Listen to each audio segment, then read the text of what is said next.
What is happening, guys? Welcome back to another Pokemon Wi-Fi battle. Today I have another underused match. I'm using the same team as I was in the last video. This is going to be a match against Kamon, and he has a pretty interesting team. I noticed right off the bat that he does have the Swampert, which tells me it's probably going to be some sort of Rain Dance supported Mega Swampert, which can be dangerous as hell in underused. Those things are just absolutely beasts, and it does need some support from the team with the Rain Dance and stuff, but he does lead off with Liepard, and I lead off with Donphan, and I just decided to go for the Stealth Rocks on the first turn, knowing that he can't really do too much to me, and he actually reveals that he's the Rain Dance setter-upper, so setter-upper, I don't even know, but that's cool. He ends up going for the foul play now, as he does a decent amount of damage, and I go for an Earthquake, so this is kind of interesting. He doesn't, in fact, have the eject button on his Liepard. So this kitty's gonna go ahead and switch the hell on out of here, and he gets a free switch into an Armaldo. So I was like, oh, okay, that's kind of interesting. So knowing that these things get access to like Aqua Jet and stuff, I'm gonna go ahead and switch into Vaporeon because I do have the Water Absorb. I'm rocking that Water Absorb Vaporeon. What's up? You want to fight about it? So I go into Vape, and I do predict the Aqua Jet, and I get that Water Absorb, and I'm like, all right. So now he decides to go for a Bug Bite. A Bug Bite's actually probably a pretty decent move to run on Armaldo because there's a lot of Pokemon that carry berries and stuff like that. Probably pretty useful, but I just decided to go ahead and roar that thing out, actually predicting a switch, just so I could kind of stir things up a little bit, but as you can see, he stayed in, and I roar him out into this Toxicroak, and that's kind of scary. It does have the dry skin, so it's going to soak up some rain, get a little bit of health back, as my Vaporeon literally can't do anything to this other than just roar it out. And as I see here, I decided to go into Raleigh, and I probably should have gone for the roar again, because he does go for the Swords Dance, and now this Toxicroak is quite scary.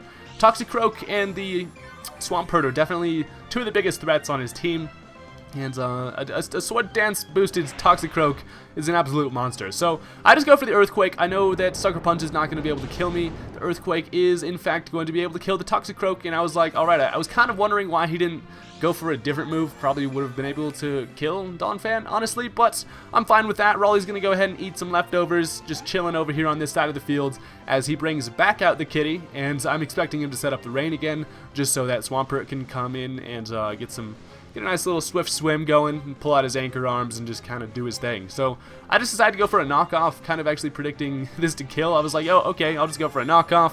But since that thing resists it, and I have no clue why that didn't kill. I don't know, I was expecting it to kill. I just went for the knockoff just because why the hell not. But it didn't really work out for me as that thing lived. But it's actually not too bad because it's wasting another turn of rain here.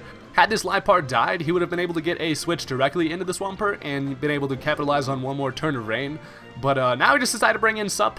I'm just going to go for the Shadow Sneak, get that priority kill, and the Liepard is now dead. So if I was him at this point, I probably would have brought in the Swampert, but he actually decides to bring in the Jinx here. Considering my Muck is full HP, and I'm an absolute special defense tank, I can actually take this, oh, he goes for the Psyshock actually.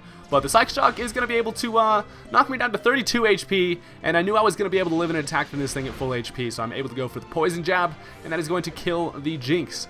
I could have just gone for the Shadow Sneak, but it wouldn't have killed. You know, I guess I would have had two chances anyways, but, you know, whatever. Now he's going to bring back out the Armaldo, and the Armaldo is going to take a whole bunch of Stealth Rocks damage, and Muck is going to die to an Aqua Jet, which is a bummer.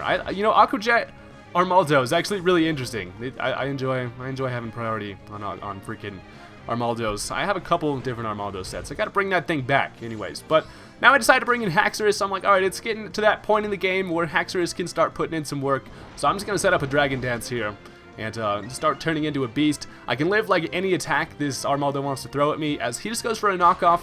He is going to get rid of my Yachi Berry and in the process knock me down to like almost half, as now I just decided to go for a Dragon Claw that is going to finish off the Armaldo, and the rain is actually gone now, which is pretty unfortunate for him, but now he's going to be able to bring in the Swampert, who doesn't really need the Swift Swim boost. I mean, he definitely could have used it, but he's going to go ahead and Mega Evolve here, and he decides to go for the Ice Punch, I believe, as I just decided to say and go for a Dragon Claw just to get as much damage as I can. I don't have Outrage on my Haxorus. I do have Dragon Claw just so I don't get locked into stuff, but it does about half, and now he's able to just Ice Punch my Haxorus in the face, and I don't have my Yachi Berry, so there's no chance I'm living that. And yeah, so now the Swampert's out here. Luckily, no rain going on right now. That is fantastic. As now I just decided to bring in Sceptile. I'm like, you know, you want to bring in some Hoenn starters? Let's do it then, brother. I decided to Mega Evolve on my Sceptile. I almost predicted this freaking Gumi to come in, I thought I was going to have Sap Sipper, so I was kind of reluctant to go for the Giga Drain. I almost went for the Dragon Pulse, but in the end I actually just decided to go for the Giga Drain. It definitely works out for me because he does not have the Sap Sipper. The Giga Drain is going to do a little bit of damage, and now I just decided to stay in, go for a Dragon Pulse to see how much this is going to do. It does do a hefty amount to the Goodra, and I know unless he has like Ice Beam, he can't kill me in one hit. I decided to test it. He goes for the Infestation, which I'm not really too sure what that was about. I guess that could be a pretty interesting Goodra set. Now I just decided to go for one more Dragon Pulse, which is going to finish off the Goodra, and that is going to be the end of the game there. So he's going to be able to bring in the Swampert. That thing is going to definitely lose the matchup against Mega Sceptile, because let's be real here, Christmas trees for the win. Your Anchor Arms ain't got nothing, Swampert. So that was just a quick match I had from one of my streams. I just kind of like to throw up a couple, short matches just because why not? I have these in my Verse Recorder. I'll be uploading some more matches soon, and also look out for some Wi-Fi battles on stream. I'm actually probably going to be streaming on Twitch pretty soon here, so look in the description. I'll have the link to my Twitch account. Hit that follow button, and I'll see you guys later. Peace.